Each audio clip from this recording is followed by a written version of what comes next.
Today, we're going to talk about a specific type of therapy known as acceptance and commitment therapy. And we're going to be specifically talking about that type of therapy as it relates to anxiety and how it can help us to kind of better manage our anxiety, live our lives more fully while we're dealing with some stress or some anxiety. All right, so my name is Kelsey Engdorf. I am a licensed professional counselor associate at Eden's Counseling Group. I noticed there were some people from different, possibly different cities, even different countries, which is really exciting. So I'm in Houston, Texas. I work at our Sugar Land office, if people are from the area. I picked this topic because I have some additional training with this specific type of therapy, and I've used it with quite a few clients. They've mostly, found it very helpful, and I have personally found it to be really helpful too. So I want to give y'all a good amount of information and tools, but I also want, you to feel free to comment in the chat. We are going to try to save the questions for the end. I know Marcus just posted some stuff about that, how, mainly yes or no questions. I might ask a little bit more open-ended questions. Feel free to comment in the chat or not. All right. And like I said, we'll be saving questions at the end, till the end. And then also there will be a feedback form that you will get emailed, correct, Marcus? They'll get emailed? Well, it'll come into, a couple of replay emails afterwards. Okay, great. All right. So I'm assuming that because y'all came to this talk, you may or may not be a clinician, but you probably struggle with anxiety yourself if you're here, with, just feelings of anxiousness, stress, feeling overwhelmed. I'm curious though, does anybody feel like their anxiety has gotten to the point at times where it really gets in the way of how you want to live? Like it really limits what you feel like you can do. Like maybe you want to start dating again, but you feel too anxious. Maybe you want to start a business, or maybe you just feel like you can't really be present because of all your anxious thoughts.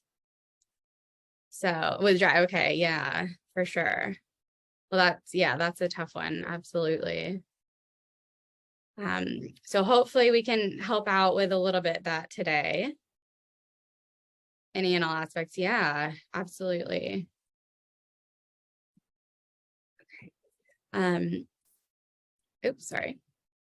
All right. So this is part of a free monthly webinar series on a variety of mental health topics. Oh man, Jen, that sounds really tough. Sorry about that. That we offer this, Eden's Counseling Group offers this once a month on a variety of mental health topics, like I said. All right, so I'll go over a couple of objectives today, what we're going to be talking about in the presentation. So we're going to learn practical tools for handling anxiety using the acceptance and commitment therapy framework. Talking about values and committed actions, something called cognitive diffusion, skills for that, willingness skills, and attention to present moment activities, otherwise known as mindfulness activities. All right. So just a little brief, little brief information about acceptance and commitment therapy. It's a unique, empirically based psychological intervention that uses acceptance and mindful strategies together with commitment and behavior change strategies to increase something called psychological flexibility. I know that's a lot of words. Basically, it just means a few things. Psychological flexibility means remaining in the present moment, staying open to whatever thoughts and feelings show up, good or bad, and taking action in service of our values. It's a type of third wave cognitive behavioral therapy, or CBT. It was developed in the 80s, so it's a little bit newer. There's a good amount of research showing the effectiveness in treating a variety of mental health concerns. And a brief information on relational frame theory. So that's what it's based on. It's pretty complex theory. We won't get into that. But one thing that RFT, or relational frame theory, says is that our brains are, it's a bunch of different connections. So we might be able to form connections from any seemingly unrelated objects. And sometimes that happens in the way of opposites. So I'm sure this has happened to quite a few people. You might have had a happy moment where, everything's seemingly good, and then your mind immediately goes to something sad or sadness. Like, I wish this person was here with me, or I know this, happiness can't last forever. So based on relational frame theory, one reason for this is because happy is the opposite of sad. So our brains sometimes automatically go to feeling sad when we're feeling happy. That's part of the theory. What makes it different from other types of therapies? So one thing that is a little bit different is ACT says that pain is just part of being human. And this includes emotional pain, unfortunately. And it's really how we relate to or handle the pain is the part of it we can control, because oftentimes we can't control our pain. It's about moving toward the life you want to live with your problems. So not necessarily despite your problems, or, once you get better, once you get over your anxiety, you're going to start living. It's about trying to live right now with your anxiety. So one way to think about that, you can think of yourself as a bus driver. So on your bus of life, you have a lot of different passengers. You have, anxiety is on the bus. You have sadness, you have pain, but you also have happiness. You have, relationships with others, your career, so many different things. And even though you might want to kick anxiety off the bus, you might want to kick pain off the bus. It's about living your life. It's about driving your bus, even with all those negative inner experiences on the bus, all those negative emotions that come up from time to time. Symptom reduction is not the key, is not the focus of ACT. So symptoms reduction is definitely a byproduct, and it definitely tends to happen, but it's not the direct focus. So we're not going to talk about how we can control our anxiety or lessen it, but how we can live how we want to live, even with our anxiety present at times. All right. Okay, so let's talk about kind of anxiety in general, just the idea of it. It's adaptive or problematic. When is it helpful? When is it unhelpful? So anxiety is, one definition, a feeling of worry, nervousness, or unease, typically about an imminent event or something with an uncertain outcome. So anxiety is a really normal part of life when you look at it like that. In fact, it can be really helpful at times. If we didn't have any worries about the future, we would probably put ourselves in some dangerous situations. Once again. Like back in the day, we may have gotten too close to an animal or, that could attack us. Nowadays, anxiety can help us in a variety of ways, like we're worried about failing a test. That might give us the motivation to study, those type of things. But I'm sure, as a lot of you know, it can become very problematic and to start interfering in our lives in a really negative way. Like, I know somebody had commented in the chat about their driving anxiety. That's definitely problematic. It can feel paralyzing. It can be caused by a variety of factors, not limited to biology, like our, neurotransmitters, trauma, current life situations, lack of resources, lack of sleep, just so many different things can contribute to our anxiety.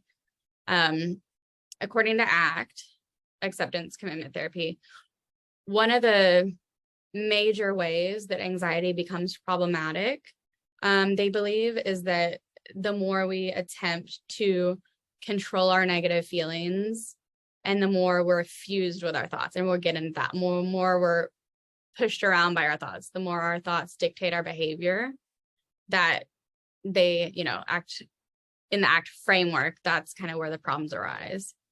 And while anxiety and stress are different, they are often used interchangeably. And we'll kind of use them interchangeably in here because, I'm not too much of a stickler for the differences. So one big concept in ACT is the concept of workability. So that's basically, is it helpful?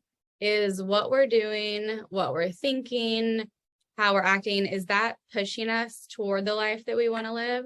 Or is it pushing us away from the life we want to live? And that's basically what workability means. Okay, so before we get into kind of the more ACT specific type of things, I wanted to talk about, just because it was a talk on mental health, especially on anxiety, and I want to talk about a few things just in general that can improve mental well-being. And some of these might be obvious, but I wanted to go over them briefly. Like I said, ACT's not about symptom reduction specifically or about necessarily decreasing anxiety.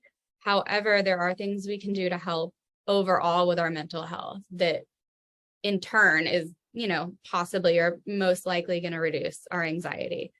So sleep, I'm sure, everybody knows that pretty much, but I really feel like that's kind of the foundation of mental health. So if we're not getting sleep, our anxiety is going to be worse. We're probably going to feel more depressed. We're not going to be able to concentrate. But I know this is so hard at times because of stress, because of current life circumstances, biology, just all the things that interfere with our sleep. I'll put a book there is a book listed called Why We Sleep at the end. So that's, talks all about sleep and how to get better sleep, hopefully. So we won't get into sleep too much today. Eating patterns. So there's more and more research being done that shows what types of food we eat, how they contribute to our mental health and our overall well-being. It's, nutrition research is pretty messy. It's a little bit all over the place, but what we do seem to know is that processed foods tend to be correlated with poor mental health. And that also eating enough protein and healthy fats tends to be correlated with more positive mental health. I know there's so many different diets out there, but that seems to be kind of what we know. Exercise, been studied pretty extensively. There's some mixed research out there, but overall, that's something that in the research really tends to reduce our stress and help us feel overall better. Having close social ties. We're social beings, so if we're isolated, that can really contribute to poor mental health. However, this is another area that's really, really tough. If we struggle with social anxiety or we have to move around a lot, those type of things. Processing past traumas. I believe that one's hugely important. And that can be a direct contributor to our anxiety or other problems. And it doesn't necessarily mean that it's a huge thing, like a horrible car accident or fighting in a war. It can be smaller things like, maybe a parent who wasn't really there for you as a kid or being bullied in school, those things. And those things are, worked out best, I believe, with a trained trauma therapist or somebody who specializes in training. Getting out into nature, that's another one that in the research tends to be pretty clear that can reduce our stress and just kind of improve our mental health overall. So I just wanted to, go over those things. So now we'll get on to more kind of ACT specific type things. All right. How are we with time? Okay, good. All right, so values.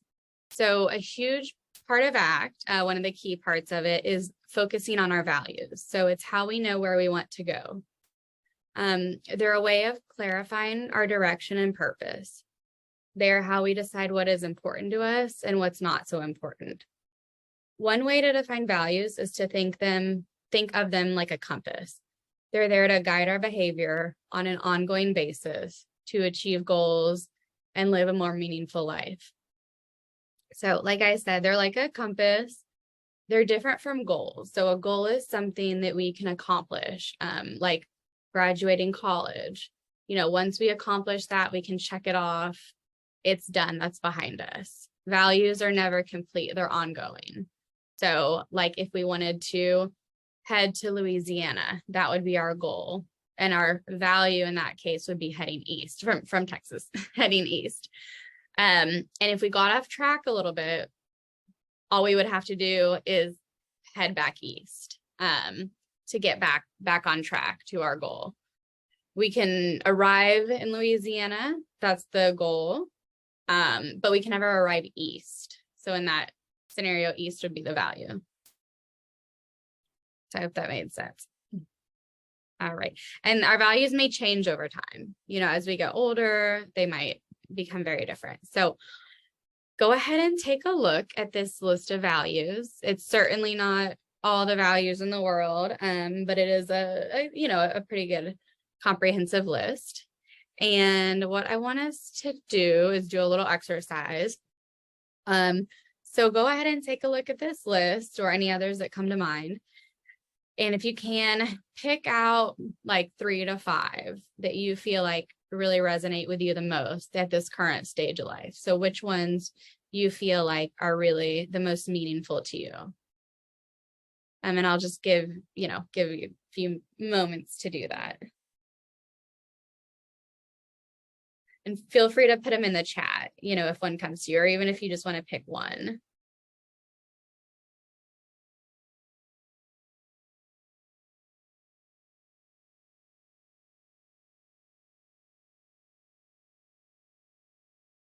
Okay. All right. I don't see in chat, but that's okay. I know I didn't give y'all too much time. So an exercise that you can take a moment to do right now, or maybe later on, is to really think about or write down, ideally, why these values are so important to you. What they mean to you and why they are something that you would like to, live your life based on. Let me go to the next slide. So like I said, that was the values exercise. And like Marcus, okay, I got a few. Great. So we got some wisdom, spirituality, adventure, connection, nature. I love all those. Yes. Good. Thank you. So a second part to that exercise, well, I guess a third part. So first part is, picking your values, what really stuck out to you right now, really fleshing out why they're important to you, what they mean to you. And then for, maybe a few days a week, however long you want to do this for, at the end of the day, just list out your values. So, list out love, passion, acceptance, independence, and write down one way that you lived out that value that day. Or if you're more of a morning person, you can do which values you intend to live out that day and how you intend to do that. So for example, like if one of your values is family, you might say that you had a family dinner or you called a parent that day. All right. So I know that seems very simple and you might be kind of like, how does this really help? Well, there's been a lot of research focusing on values and how much that can really help us just feel a lot more in control of our lives. It can feel like we have a lot more meaning in our lives. It can feel like we're a lot more fulfilled, like we're really doing, we're really moving toward the life we want. And this is something to keep in mind, not just now, but, kind of ongoing. Keep in mind, like, based on my values, what life do I want to live? What type of life do I want to live? Or how am I currently acting on my values? And a lot of times, as I'm sure everybody knows, it can be pretty difficult to act on our values sometimes, especially when we're having a lot of anxiety or other concerns. So committed action is another big part of ACT, and that's the commitment part, acceptance and commitment therapy. That's where the committed comes from, I believe. Committed action, behaving in the service of chosen values. So basically just means that we're acting in line with our values. All right. So I put a couple of sample values up here, and, you don't have to answer these questions or anything. I just kind of some food for thought, like connection. What might one's behaviors be? And then how might anxiety get in the way of that? Social anxiety obviously is a big one. Health. We all know, how much stress can get away of us making healthy decisions. If we had a really tough day, we might, want to eat some sweets and not really be focusing on our health. So that's, that is definitely a struggle. All right. Okay, so, hold on one second. All right. Okay,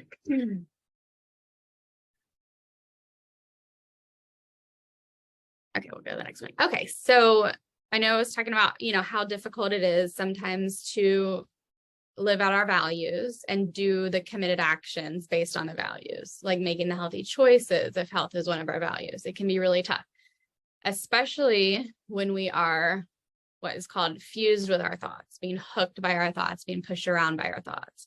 So this is something that might be new information, hopefully, to some people. ACT has a different way of looking at thoughts. So in traditional cognitive behavioral therapy, the focus is on changing our thoughts. So we have a thought, I'm useless. Your therapist might work with you to change that to I am powerful or something, whatever kind of the opposite of useless would be. In ACT, that's not really the goal. The goal is to look at our thoughts kind of for more what they are. They're just thoughts, which I know is very much easier said than done. But so fusion means that we are fused with our thoughts. We're hooked by our thoughts. It's when our thoughts dictate our behavior, when we believe our thoughts are 100% true, which is, it's pretty easy to do, right? Because they're coming from ourselves. We're having these thoughts. We're thinking I'm useless. It's pretty easy to believe. All right. Defusion, it's a skill or technique. Sorry, I can't see that part of my slide, but here. Okay. It's about, like I said, about creating some distance from our thoughts. And on here it says in emotions, and we'll be talking about that too in a little bit. But okay, so defusion is more of the idea of taking a step back, looking at our thoughts rather than from our thoughts, noticing our thoughts rather than becoming caught up in them, and letting them come and go rather than holding on to them. All right. All right. And a few more notes I had about that. So when we are fused with our thoughts, we might believe them, like I said, as an absolute truth.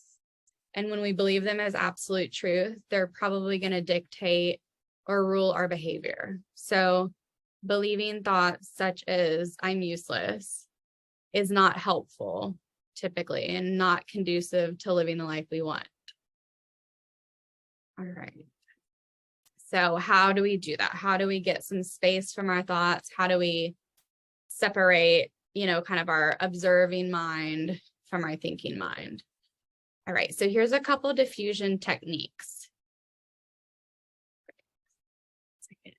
And the purpose of the diffusion techniques are to decrease the influence of thoughts on our behaviors and experiences, and increase our ability to be able to be present and to take effective action. So to do those things that we want to do that help us live out our values. So go over them for a little bit, or go over them briefly. So one that's probably the most common one is I'm having the thought that blank, or I'm noticing I'm having the thought blank. So using let's switch it up. Let's say you're having the thought, I'm stupid. Let's say you're having that thought. You might tell yourself, okay, I'm noticing I'm having the thought that I'm stupid. That might not seem too different, but if you practice it with maybe an intrusive thought that comes to mind, saying out loud, I'm useless, and then saying out loud, I'm noticing I'm having the thought that I'm useless. Oftentimes you can feel a little bit that it has a little bit less pull over you. And it might not be, nothing's a magic bullet, but that, tends to switch things a little bit. Thanking your mind, like, thank you. If your mind's worrying about the future, you can say, thank you, mind, very helpful. Kind of like talking to yourself.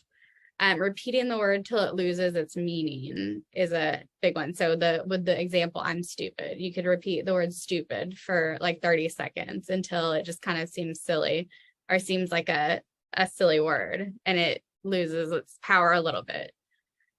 Say it in a silly voice or sing it, name it. So like that old I'm a loser story again. Place the thought on a cloud, leaf, something like that. This is more of a visualization, kind of a mindfulness meditation type exercise where you might envision a stream, and just you might envision placing your thought on a leaf and the leaf floating down the stream. That could be an example of that. Okay. A few more thoughts about diffusion. So the idea really of diffusion is, one of the ideas is just kind of hold language lightly.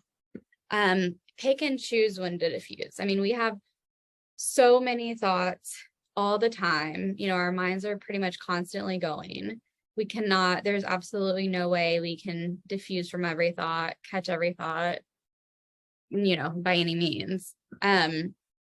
What we do, when it is helpful to diffuse from a thought is when it's unhelpful, or when it's something that's moving us away from the life we want to live instead of toward it. The goal is not to quote unquote feel better, but to give us more space to move toward the things that we want to do based on values. It's not an attempt to avoid or suppress thought. So I know that's definitely the natural thing to do, is when we're having negative thoughts, when we're having a hard time, kind of our automatic thing, we want to suppress it. We want to avoid those thoughts, which, is not the worst thing to do in the world. However, research does suggest that the more we do that actually tends to make those thoughts typically come up more in the future.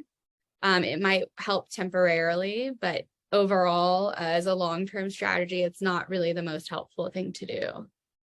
And although it's not the direct goal, it can help lower overall stress and anxiety. So let's go over some steps for diffusion. So first, you want to identify the thought. So is it something helpful or is it not? So for example, let's say you're, worried that you're going to get fired from your job.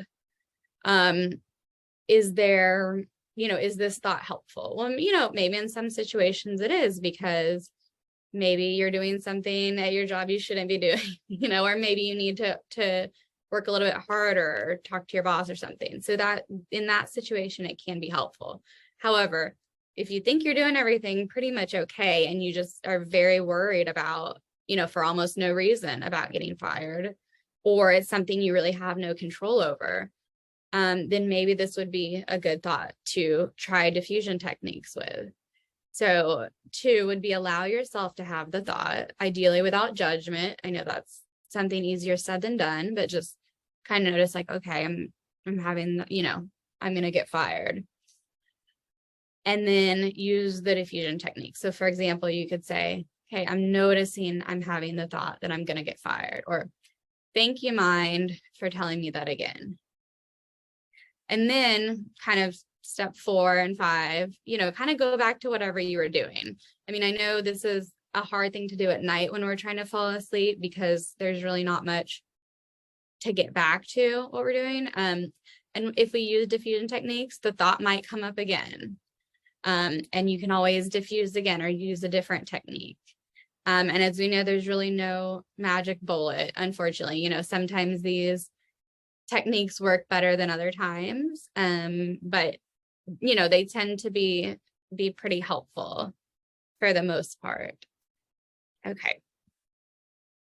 All right, so we'll talk about another couple ACT concepts.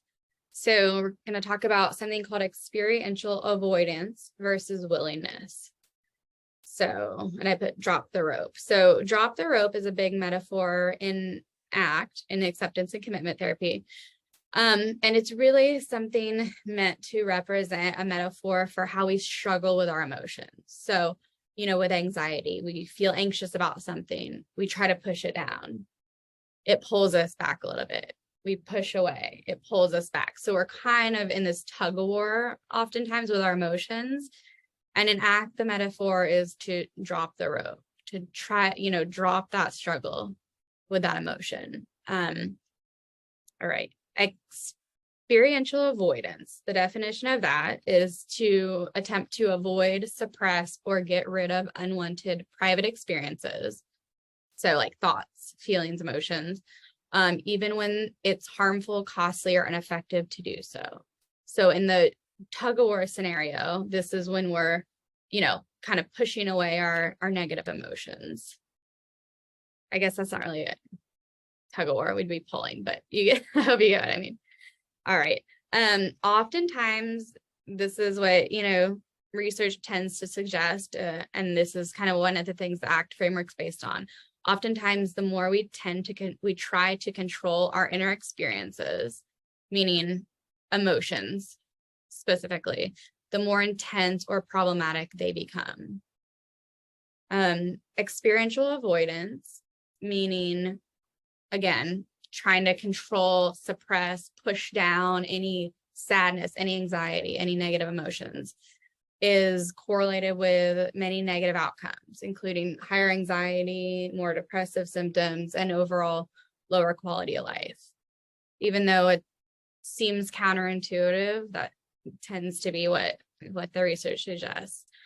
So the opposite of that is something called, I like to call it willingness. A lot of people call it willingness. But acceptance is the kind of ACT specific term for it. I think willingness has become a very popular term too. But it's the acceptance and commitment therapy. Acceptance does not mean that we're accepting the life we have and not trying to make any changes. That's not at all what it means. So that's why I prefer the word willingness. It means actively contacting our psychological experiences directly, fully, and without needless defense. So that is in the metaphor, it's dropping the rope, essentially, allowing ourselves to feel our feelings.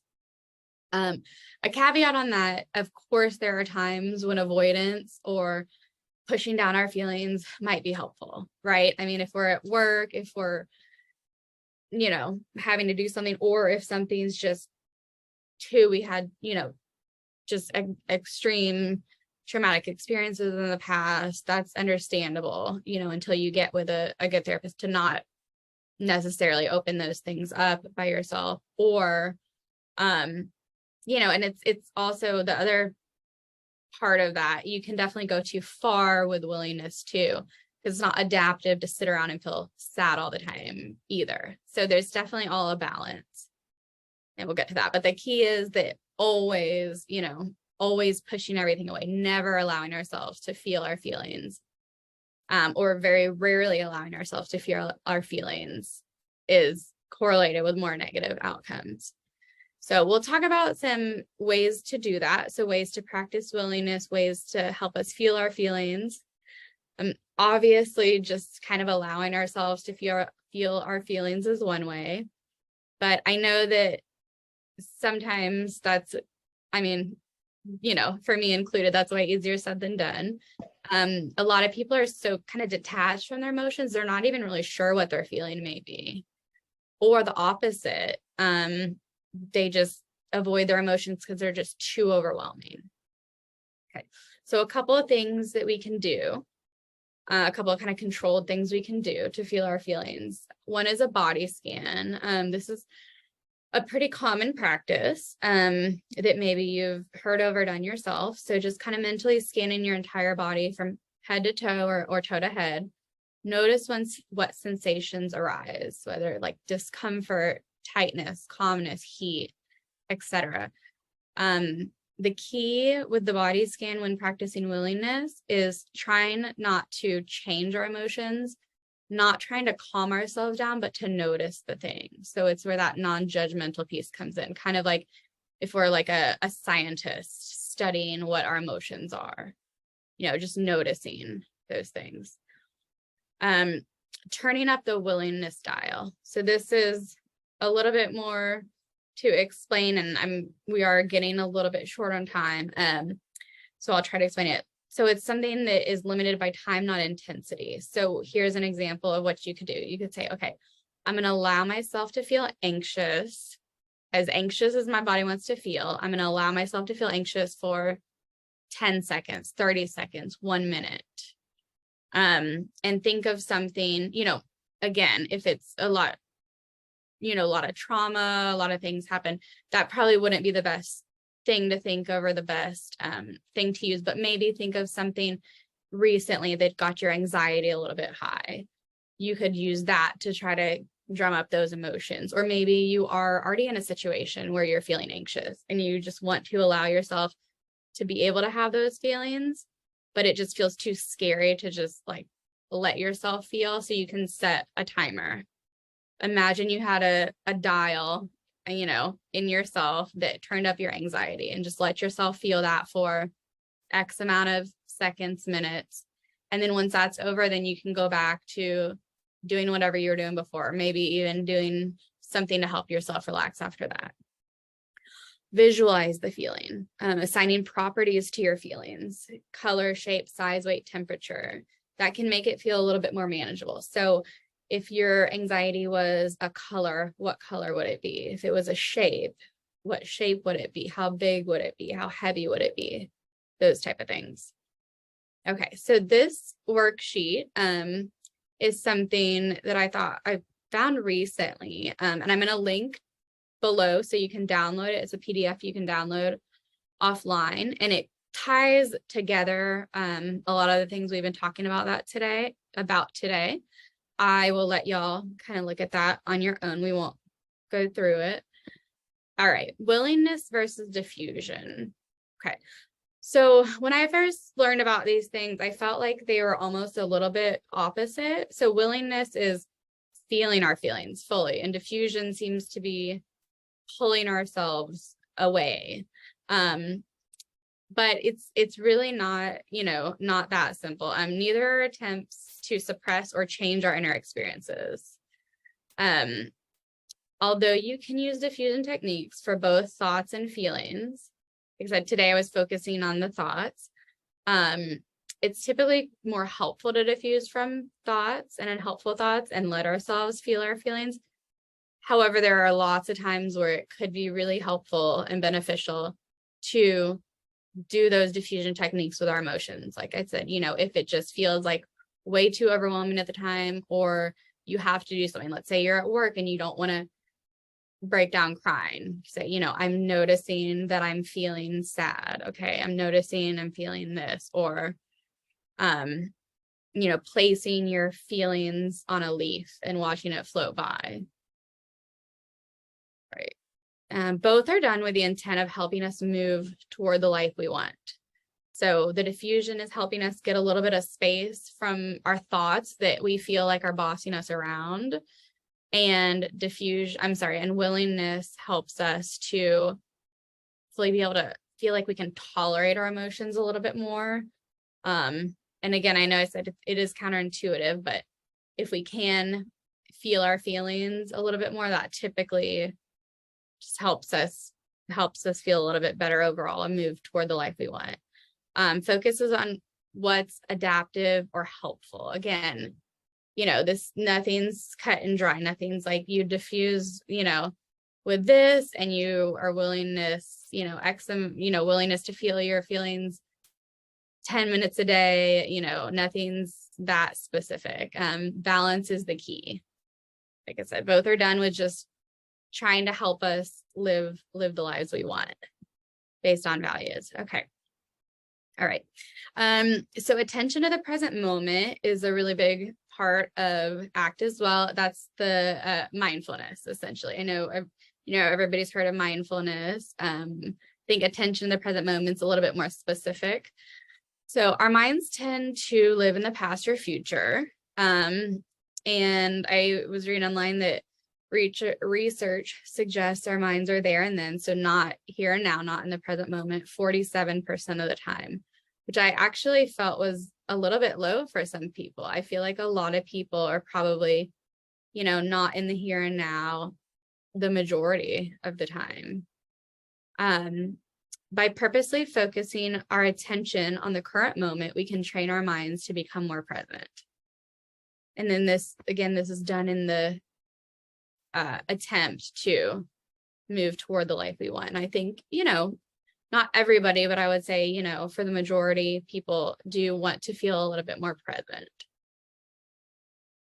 Okay, so these are some activities that you can practice, and really with mindfulness or present moment activities, really the best thing to do is just do them, and, do them as much as you can. I definitely struggle with that. As I'm sure, most people do, the attempt to do these type of things. So 5 senses is one. So this is basically just going through your senses. So, you could do it a couple different ways, but one way is, okay, what's one thing I can see? Okay, a lamp. What's one thing I can hear? My computer humming. What's one thing I can smell? Smells kind of clean air, and just go, and then taste and touch. And just going through those, or you can, what are 5 things I can see? What are 2 things I can hear? What's one thing I can smell? Taste, touch, those things. You could focus on one sense. So this is, maybe whatever the sense is most prevalent. So let's say you're, looking at a really beautiful, like sunset or something in nature, and just really trying to focus all your attention on your vision, or you're at a concert, really trying to focus all your attention on your auditory sense. Breath focused meditation, that's mindfulness meditation. You don't have to use breath, you can use anything. But when you use breath, it's focusing on that sensation of your breath entering your body and exiting your body, or focusing on your stomach going in and out, just picking one part of the breath to focus on. And of course, you're going to get distracted. You're not going to, you're going to be thinking about the past, the future. It's all going to be coming up. And the purpose of this is to get that practice of bringing us back to the present moment, bring us back to our breath. And that might be, every 2 seconds. You might never, but the more you do it, the easier it becomes. Notice when you're sitting down. So if you can kind of keep in your mind, okay, every time today that I sit down or stand up, I'm going to really try to notice it. I'm going to try to be in my body, feel that feeling. That's one that is a little bit difficult to remember, but when you do, it kind of gets you a little bit more in your body. Any mindful daily activity. So that's, brushing your teeth, eating, showering, and, being mindful. And of course, there's so much information online you can find about those type of things. So definitely, Google it if you're interested more, but basically it's just focusing again on your sensation. So you might be brushing your teeth. You're really focusing in on the bristles on your teeth. Try and do that. And of course, your mind's going to wander. And the purpose is you're going to just want to keep coming back to that sensation. 1, 2, 3, freeze is something my 4-year-old likes to do with me. So this is a good one with kids, but adults can do it too. So you basically, maybe you're like walking. So you say, you walk for 3 seconds, you go 1, 2, 3, and then you freeze. And you say one thing that you can see. And then you do it again, 1, 2, 3, freeze. And you notice something else you can see.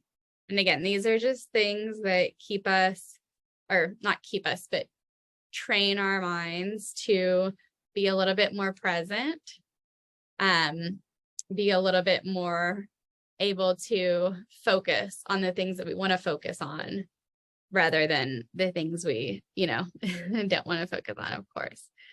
Okay. All right. So I think we're at time. All right. Does anybody have questions that could be pretty quickly answered or easily answered?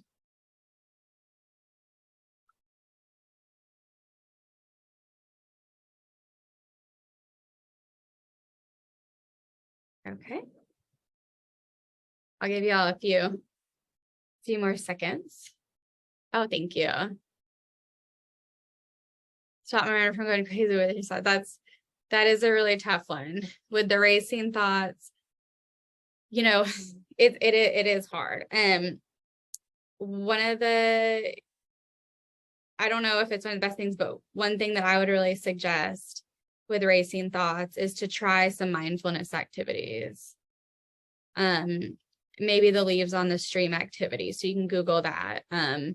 You know, imagine yourself on a nice riverbank, you know, on a nice day, and you close your eyes to help the visualization, and you place a thought on a leaf and it goes by, and it's probably quick. And maybe when your mind's racing, maybe you're putting your thoughts on the leaves so quick. Yeah, I'll show the worksheet again.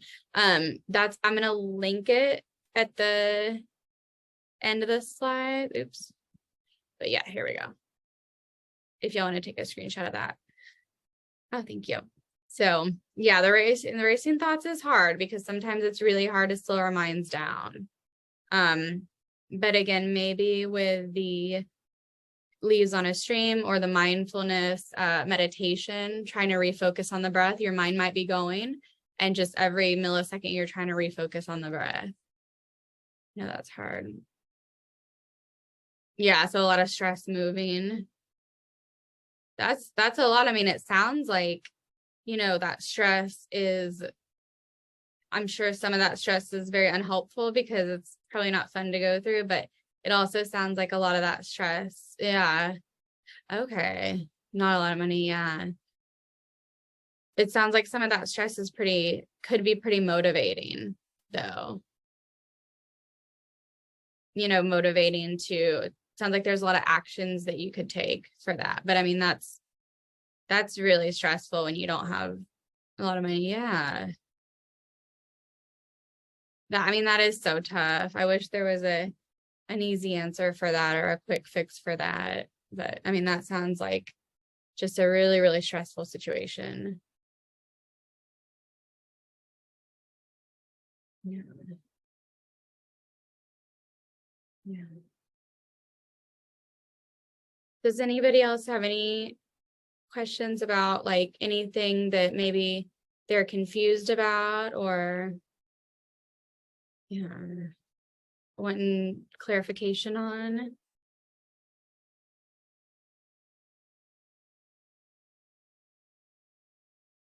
Good. Thank you for the feedback. Okay. Yeah. Okay. Good question. Willingness and diffusion, when to use which. So this is one I said it's not a clear-cut answer. So I would say kind of like, you know, the general rule. So for diffusion, like I said, mostly that's with thoughts. But like I said, you can use it with emotions too. So really, if you're having a very unhelpful kind of like recurrent thought.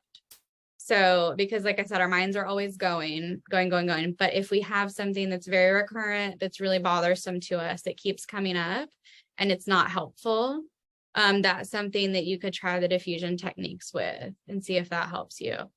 The willingness is something that when we're having, you know, all the stresses of just being a human, when we're having anxiety, we're having sadness, we're having stress, just kind of a general advice on that is just allow yourself to feel your feelings a decent amount of the time. And I know that that's not a clear answer. I think everybody's life is really different. I think everybody is in different spots where maybe they feel like they can tolerate feeling their feelings a little bit more. I mean, for some people, it might feel really, really scary to allow yourself to really, truly feel your anxiety or really, truly feel sadness. And maybe for some people, you're like, I feel those things all the time, every day. So I understand that there's that too. You might be saying, I already do feel my feelings. And that could be very well true. But I think a lot of times when we're pushing them down or we're having that tug of war with them all the time, and we're just doing distraction. We're doing, okay, how can I make myself feel better? How can I, I'm going to eat something. I'm going to do this. I'm going to watch TV. I'm going to drink, use drugs, anything. If we're constantly doing those things to avoid our feelings, that's when things start to get problematic. And again, there's no prescription of, feel your feelings 10 minutes a day. It's just, I would say, just kind of however much you can tolerate, and try those techniques, like try the body scan, just to feel what's going on in your body.